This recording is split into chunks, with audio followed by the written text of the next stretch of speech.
Hi, my name is Danya El Hassan, and I'm a Senior Product Manager on the AutoCAD team. Today, I'm proud to introduce a new addition to the AutoCAD family, the AutoCAD web application. For the first time, you can access original AutoCAD directly from your web browser. The AutoCAD web app enables you to create, view, and edit your CAD drawings from anywhere on any device. There's nothing to download. You just type in web.autocad.com and log in to get access.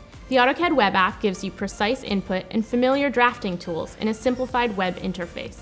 It supports external references and allows you to view, edit, and manage layer and object properties. It's easier than ever to share DWGs with your colleagues and clients now too.